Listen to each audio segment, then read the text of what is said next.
Welcome back to board insight. और हम हैं आपके हर्ष भैया, जो कि ले आए हैं अब आपके लिए रिफ्रैक्शन ऑफ लाइट। तो हमने पिछले वीडियो में इसका पहला पार्ट जो रिफ्लेक्शन ऑफ लाइट था वो कंप्लीट कर लिया था। हमने उसके यूजेस भी पढ़ लिए थे, साथ ही हमने मिरर फार्मूला भी देखा था। उसके सवाल जो हैं वो बाकी रह गए, जो कि हम करेंगे आगे चलकर। तो फिलहाल आता है इसका सेकेंड पार्ट, जो कि है रिफ्रैक्शन ऑफ लाइट। तो गाइज अभी तक हो क्या रहा था? अभी तक ये हो रहा था कि जब लाइट किसी सरफेस से टकरा रहा था ना, तो वो टकरा के उसी सरफेस पे, मतलब उसी मीडियम में वो वापस जा रहा था। लेकिन इस बार क्या होगा, जैसे ही लाइट किसी मीडियम में टकराएगा वो दूसरे मीडियम में एंटर कर पाएगा। जैसे कि वाटर, अभी लाइट सनलाइट क्या है, एयर से आती है। वो तो पहले तो वैक्यूम रहता है, फिर आ जाता है एयर। लाइट आई वैक्यूम से एयर में, फिर क्या, वो मान लो कि तालाब है। तो एक्वेटिक एनिमल्स जो देख रहे हैं, तो कैसे देख रहे हैं? क्योंकि वहाँ पे वाटर के अंदर भी लाइट जा रही है, तभी वो देख पा रहे हैं। जैसे हमने एक तोता का एग्जांपल दिया था कि हम तोते को कैसे देख पाते हैं। तो जब तोते पे लाइट टकरा के हमारी आँखों में आती है, तभी हम उस तोते को देख पाते हैं। वैसे ही यहाँ भी होता है। तो अभी क्या है ना, रिफ्रैक्शन ऑफ लाइट को ऐसे बेंडिंग ऑफ लाइट ही बोला जाता है। लेकिन यही अगर कोई पूछे कि क्या हर केस में बेंडिंग ही होगा, तो ये नहीं है, हर केस में बेंडिंग नहीं होगा। क्यों? तो वो आगे बताएंगे। अभी आते हैं व्हेन लाइट ट्रेवल्स ऑब्लिक। देखो, पहला चीज़ जो कि सबसे इम्पोर्टेंट है, जब लाइट ऑब्लिक ट्रेवल कर रहा है, ऑब्लिक मीन्स कोई एंगल बनाते हुए। अभी मैंने कहा कि क्या ऐसा पॉसिबल है कि रिफ्रैक्शन हो और बेंडिंग ना हो? Yes, it is possible. अगर कोई एंगल ही ना बनाया जाए तो, मान लो कि अगर नॉर्मल है, कोई एंगल ही अपन नहीं बना रहे, सीधा परपेंडिकुलर डाल रहे हैं, तो वो लाइट बेंड नहीं होगा। वो भले ही दूसरे सरफेस में चला जाए, लेकिन वो लाइट बेंड नहीं होगी। बेंड होने के लिए हमेशा कोई ना कोई एंगल बनाना ज़रूरी है। एंगल किसके साथ? तो फिर याद दिला दूँ, नॉर्मल के साथ। तो अभी हम लोग देख सकते हैं कि कभी भी जब लाइट रेयरर टू डेंसर आता है, डेंसर टू रेयरर आता है, तो वहाँ पे बेंडिंग होती है। देखो, बेंडिंग मेनली होता है ना कि चेंज ऑफ स्पीड की वजह से बेंडिंग हम देखते हैं। बेंडिंग का रीज़न ही यही है, चेंज ऑफ स्पीड। अब जैसे कि देखो, मान लो कि अपन कोई कार चला रहे हैं, मीन्स कार तो नहीं, बाइक बोल सकते हैं, क्योंकि लगभग लोग बाइक तो चलाते ही होंगे। अपन कोई बाइक चला रहे हैं, पूरी मस्त एनएच मिल गई, 4 लेन, आराम से अपन चला रहे हैं। लेकिन वही जब मार्केट वाला एरिया आ जाता है, तो क्या होता है, हमारा स्पीड बदल जाता है। या फिर इमेजिन करो कि रास्ते में बालू आ गया, क्या होगा, हमारा स्पीड बदल जाएगा। बट अगर हम स्पीड चेंज नहीं किए तो फिर चक्का स्लिप खाता है, अपना डायरेक्शन बदल जाता है। सेम केस यहाँ भी होता है।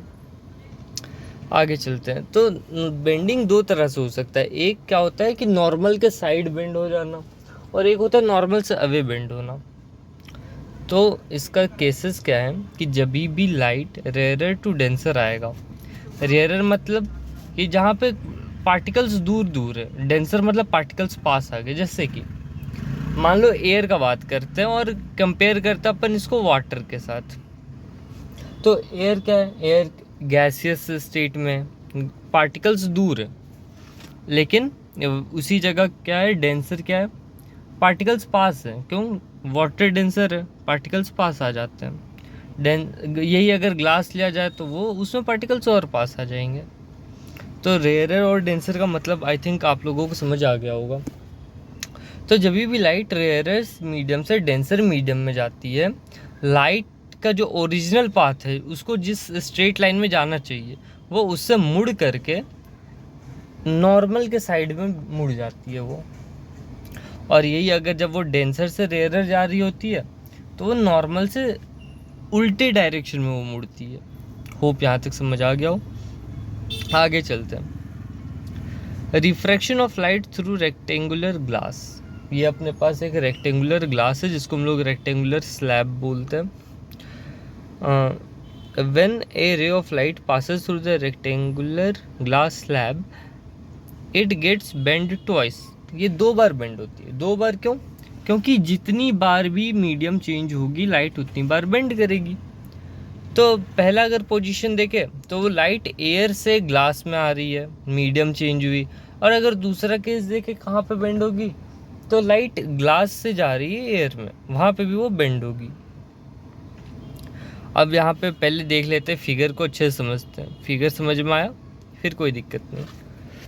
पहले वहाँ देखते हैं इंसिडेंट रे, जो रे आ रही है। दूसरा क्या, एंगल ऑफ इंसिडेंस। ये सेम है जैसे अपन रिफ्लेक्शन में पढ़े थे। किसी को रिफ्लेक्शन ना आए तो मेरा पिछला वीडियो देख सकता है। अब वो जो एंगल बना रही है नॉर्मल के साथ, वो होती है एंगल ऑफ इंसिडेंस। नॉर्मल क्या होता है, सरफेस पे जो परपेंडिकुलर हो वो नॉर्मल होता है। एयर, तो वो दिखाया गया कि एयर वो मीडियम में।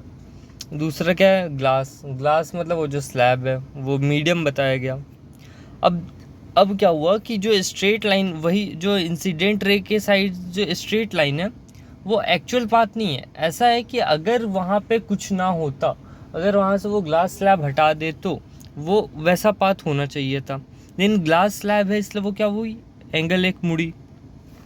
अब मुड़ने के बाद वो जो एंगल बना रहा है नॉर्मल के साथ, उसको हम लोग बोलते हैं एंगल ऑफ रिफ्रैक्शन। रिफ्रैक्शन होने के बाद जो एंगल बना, एंगल ऑफ रिफ्रैक्शन। और जो रे निकला वो हो गया रिफ्रैक्टेड रे। इमर्जेंट, इमर्ज मतलब क्या होता है, बाहर आना, आउट होना। तो इमर्जेंट रे क्योंकि वो लाइट बाहर निकल गई, उसको हम लोग ई से रिप्रेजेंट करते हैं। और रिफ्रैक्ट, एंगल ऑफ रिफ्रैक्शन को हम लोग आर से रिप्रेजेंट करते हैं। अब आता है एंगल ऑफ इमरजेंस। ठीक है, जो वो एंगल बनाई नॉर्मल के साथ वो हो गया एंगल ऑफ इमरजेंस। और अब आता है एक चीज़ जो कि है डिस्प्लेसमेंट, जिसको हम लोग और एक टर्म से जानते हैं, जो वो टर्म है लैटरल शिफ्ट। ये क्या होता है लैटरल शिफ्ट, तो एक्चुअल पाथ वो जिस पाथ में वो जाती, और अभी जो वो मुड़ के गई, हम लोग देख सकते हैं कि वो दोनों पाथ ना आपस में पैरेलल है। लेकिन क्या हुआ कि वो शिफ्ट हो गया है, मतलब थोड़ा उस साइड से जाना चाहिए था, थोड़ा घिसक गया है इधर। तो जितना घिसका उसी को हम लोग डिस्प्लेसमेंट या लेटरल शिफ्ट बोलते हैं। अब आते हैं आगे लॉज ऑफ रिफ्रैक्शन। तो इसका पहला लॉ है the incident ray, refracted ray and normal to the interface of two transparent medium at a point of incidence all line same plane. जैसे कि पिछले बार हम लोग पढ़े थे, incident ray, reflected ray and normal तीनों एक प्लेन में होते हैं। वैसे ही इंसिडेंट रे, रिफ्रैक्टेड रे और नॉर्मल भी तीनों एक ही प्लेन में होते हैं। यहाँ पे नॉर्मल को एक्सप्लेन किया गया कि वो नॉर्मल क्या है। तो normal to the interface, interface मतलब जहाँ दो मीडियम आपस में सेपरेट होती है उसको इंटरफेस बोलते हैं। ट्रांसपेरेंट मीडियम हम लोग क्यों बोले, क्योंकि ट्रांसपेरेंट मतलब जिससे लाइट पास हो पाए।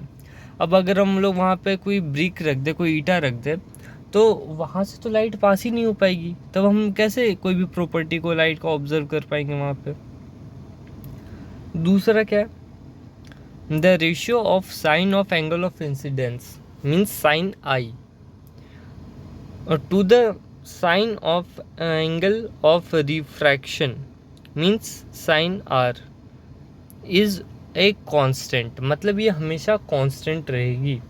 Means sine i divided by sine r हमेशा कांस्टेंट रहेगा। इसको हम लोग स्नेल्स लॉ भी बोलते हैं। अब जब हम लोग आप लोगों का सवाल ऐसा आएगा कि अब हमें साइन आई और साइन आर तो शायद पता नहीं हो, लेकिन हम लोग ट्रिग्नोमेट्री में ऐसा तो पढ़े हैं, लेकिन जो वैल्यूज़ आएगा वो पता नहीं होगा। तो इसमें वैल्यूज़ हमेशा दिया हुआ रहेगा सवाल में। आगे जब हम लोग क्वेश्चन प्रैक्टिस करेंगे तो हम लोग उसमें देखेंगे। यहाँ पे साइन आई थोड़ा उधर भटक के लिखा गया है, उसके लिए सॉरी। वो यहाँ लाइन के ऊपर है। अब क्या है रिफ्रैक्टिव इंडेक्स। रिफ्रैक्टिव इंडेक्स होता क्या है, इसको हम लोग ऐसे तो एन से रिप्रेजेंट करते हैं, या बहुत जगह हम लोग म्यू से भी रिप्रेजेंट करते हैं। The absolute refractive index of a median is the ratio of the speed of a light in air or vacuum to the speed of light in medium. Means it is the ratio means always ratio means कि कुछ constant आने वाला है। ऐसा ही होता है, ratio मतलब हमेशा कि कोई ना कोई कांस्टेंट आने वाला है। और रिफ्रैक्टिव इंडेक्स क्या होता है, तो speed of light in air divided by speed of light in any medium. आपको और एक बात बता दूं, रिफ्रैक्टिव इंडेक्स का वैल्यू हमेशा 1 होगा या 1 से ग्रेटर होगा, 1 से कम नहीं हो पाएगा। उसका रीज़न ये है कि लाइट का जो हाईएस्ट स्पीड होता है वो वैक्यूम में होता है या एयर में होता है, और अगर वो दूसरे मीडियम में जाता है तो उसका स्पीड कम हो जाता है। आगे देखते हैं क्या है। एन से हम लोग रिप्रेजेंट करते हैं N is equal to C by V. C जो है यहाँ पे स्पीड ऑफ लाइट है इन एयर, दोनों स्पीड ऑफ लाइट ही है, लेकिन जो सी है वो speed of light in air है या वैक्यूम है, और जो वी है वो speed of light in any medium है। The refractive index of a medium 2 with respect to medium 1। अगर मीडियम 2 टू मीडियम 1 लिखेंगे तो जो बाद में आता है ना, जैसे 1 बाद में आया तो हम लोग 1 में जो स्पीड है वो ऊपर लिखेंगे, जैसे कि n21 लिखे। ओके, इसका मतलब होता है speed of light in medium 1, क्योंकि 1 पीछे तो वो ऊपर आ जाएगा, और फिर speed of light in medium 2 वो नीचे आएगा। अगर 21 है तो वही v1/v2। या फिर बहुत सारे बुक्स में क्या होता है ना, 1 आगे लिखा जाएगा और फिर n लिखा जाएगा इन द मिडल और 2 पीछे लिखा जाएगा। तो जैसा भी लिखा जाता है वो बस लिखने के तरीके हैं, बाकी सब सेम है। आगे चलते हैं। अब आता है spherical lens is a transparent material bonded by 2 surfaces, one or both of which are spherical. देखो यहाँ पे क्या बोला गया, स्फेरिकल लेंस जो है ट्रांसपेरेंट मटेरियल का बना हुआ होता है। ऑब्वियस सा बात है, कैसी बातें कर रही है लोग, ट्रांसपेरेंट होगा तभी तो, अगर ओपेक हो गया या फिर ट्रांसलूसेंट हो गया तो लाइट सही से पास ही नहीं कर पाएगा। और क्या बोल रहे हैं, by 2 surfaces one or both which are spherical. तो यहाँ पे बोला गया या तो एक स्फेरिकल होंगे या दोनों स्फेरिकल होंगे। बहुतों को लग सकता है यार हमेशा तो दोनों स्फेरिकल होते हैं, लेकिन बहुत जगहों पे ऐसा भी होता है जो कि जैसे कि प्लेनो कनकेव लेंस, उसका बात करें, उसका एक साइड प्लेन होता है, तो ज़रूरी नहीं है कि दोनों साइड स्फेरिकल हो, या तो एक या तो दोनों। लेकिन अगर एक भी साइड नहीं हुआ तो फिर वो स्फेरिकल लेंस में कंसीडर नहीं किया जाएगा। इसके मेनली 2 टाइप्स होते हैं, जैसे कि मिरर में होता था, क्या क्या, कन्वेक्स और कनकेव। अब हम लोग सेम वैसा ही रिपीट करेंगे जैसे हम लोग मिरर में देखे थे। आगे चलते हैं। हम लोग मिरर में भी ऐसा पढ़े थे कि जब पैरेलल रेज आती है तो वो फोकस पे जाके मिलते हैं, यहाँ भी वही हो रहा। दोनों मिरर में अपन देख सकते हैं कि मतलब दोनों लेंस में देख सकते हैं कि सेम चीज़ हो रहा। आगे चलते हैं। यहाँ पे देखो रेज पैरेलल आ रही है, कहाँ से जा रहा, फोकस से। इसमें क्या है, एक कनकेव एक कन्वेक्स। एक में क्या हो रहा है कि वो एक्चुअली पास कर रहा है, और एक में क्या हो रहा है वो दूर की साइड जा रहा है, लेकिन हम लोगों को ऐसा मानना है कि वो पास कर रहा है। आगे चलते हैं। फिर से क्या हो रहा है, फोकस से आके पैरेलल पास हो रहा है। इधर से भी हम लोग को बस मानना है कि फोकस की तरफ वो आ रहा है, भले ही वो पास फोकस को क्रॉस नहीं किया, लेकिन ऐसा मान के चलना है कि वो फोकस को क्रॉस कर देता, लेकिन वो कैसा गया, पैरेलल, बेंड होके पैरेलल गया। उसके बाद जैसे वहाँ पे पोल होता था, मतलब वहाँ पे होता था सेंटर ऑफ कर्वेचर, वैसे यहाँ पे क्या होता है, ऑप्टिकल सेंटर। अगर वो ऑप्टिकल सेंटर से पास हो रहा है तो बिना बेंड हुए वो सीधा ऐसे ही पास होगा, जैसा वहाँ पे सेंटर ऑफ कर्वेचर के केस में होता था। आगे आते हैं, images formed by convex lens. तो कन्वेक्स लेंस अपना ऐसा होता है, यहाँ ऑब्जेक्ट कहाँ रखा हुआ है, तो इन्फिनिटी पे। हमने मिरर वाले केस ही पढ़ा था, जब इन्फिनिटी पे ऑब्जेक्ट रखा हुआ है तो हम लोग को मानना है कि रेज पैरेलल आ रही है। पैरेलल आ रही है तो कहाँ से क्रॉस होगा, फोकस से। अब जब उस वाले मिरर वाले केस में क्या होता है, जब फोकस से क्रॉस हुआ था कैसे इमेजेस बन रहे थे, हाईली डिमिनिश्ड, बहुत ज़्यादा छोटा। सेकेंड, रियल इमेज, क्योंकि इमेज रियली फॉर्म हो रहे हैं। और उसके बाद यहाँ पे इन्वर्टेड इमेजेस फॉर्म होंगे। आगे चलते हैं। यहाँ पे क्या है, अब हम लोग थोड़ा पास ले आए, जैसे मिरर वाले केस अपन पास ला रहे थे, यहाँ पे भी अपन पास ले आए। सेंटर ऑफ कर्वेचर के पीछे सारे पोजीशन सेम रहेंगे, जैसे उस वाले केस में होता था वैसे ही सेम इधर भी रहेगा। यहाँ पे क्या होगा, एक जाएगा ऑप्टिकल सेंटर से, एक गया पैरेलल वाला फोकस से क्रॉस किया, यहाँ पे जो ऑप्टिकल सेंटर से गया वो सीधा पाथ में गया, और फिर जो इमेज बना वो कैसा बना, रियली ये फॉर्म हुआ है, हम लोग माने नहीं हैं इसलिए ये रियल है। उल्टा तो बन ही रहा, दिख रहा अपने को उल्टा बन रहा है, इन्वर्टेड और डिमिनिश्ड, छोटा इन साइज़। फिर अपन आगे ले आए, जैसा जैसा मिरर वाले केस में हुआ था सेम टू सेम वही केस रिपीट हो जाएगा। बस यहाँ पे क्या है कि अपन यहाँ पे कन्वेक्स लेंस का बात कर रहे थे, और वहाँ मिरर कौन सा था, मिरर कनकेव मिरर था। आगे आते हैं, अगर 2F पे, 2F मतलब सेंटर ऑफ कर्वेचर पे, तो एक जाएगा ऑप्टिकल सेंटर से और एक पैरेलल जाएगा, और फिर इमेज फॉर्म कहाँ होगा, 2F पे। मैं आप लोगों को एक ट्रिक डालूंगा अपने वीडियोस, अपने यूट्यूब चैनल पे, जिससे कि आप लोगों को ईजिली याद हो जाएगा कि ऑब्जेक्ट कहाँ है तो वहाँ का इमेज कहाँ होना चाहिए, और इमेज कहाँ बन रहा है तो उस हिसाब से आप बता पाओगे आपका ऑब्जेक्ट कहाँ पर रखा हुआ है। ये कमेंट में मुझे याद दिलाना। उसके बाद अब और आगे आए अपन 2F और F के बीच में। मैं जल्दी जल्दी इसलिए बता रहा हूँ कि सेम चीज़ रिपीट करना पड़ रहा है जिसमें कोई वैसा इंटरेस्ट रहता नहीं है। तो इमेज बड़ा बन रहा है साइड से, उल्टा बन रहा है इन्वर्टेड, और इनलार्ज्ड बन रहा है। किस तरीके से रेज जा रहे हैं और ऑब्जेक्ट और कैसा बन रहा है ये आप लोगों को ध्यान में रखना है।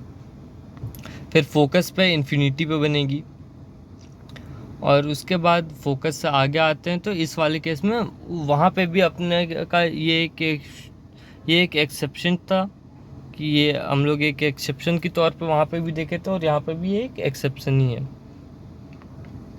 उसके बाद आगे आते हैं तो अब हम लोगों को इमेजिन करना है कि हाँ मान रहे हैं कि फोकस से पास हो जाता, वैसे ही सारे रेज पैरेलल आ रहे हैं क्योंकि वो तो इन्फिनिटी पर रखा है, सारे गए दूर, मतलब सारे डाइवर्ज हो गए। मतलब डाइवर्ज का कन्वर्ज मतलब क्या होता है, हम लोग कन्वेक्स लेंस को कन्वर्जिंग लेंस भी बोलते हैं, इस बात को याद रखना, क्योंकि वो कन्वर्ज करता है मतलब समेटता है, और डाइवर्ज मतलब फैलाना। ये देखो कनकेव लेंस क्या कर रहा है, रेज को फैला रहा है, तो ये क्या है, डाइवर्जिंग लेंस है, इस बात को ध्यान रखना।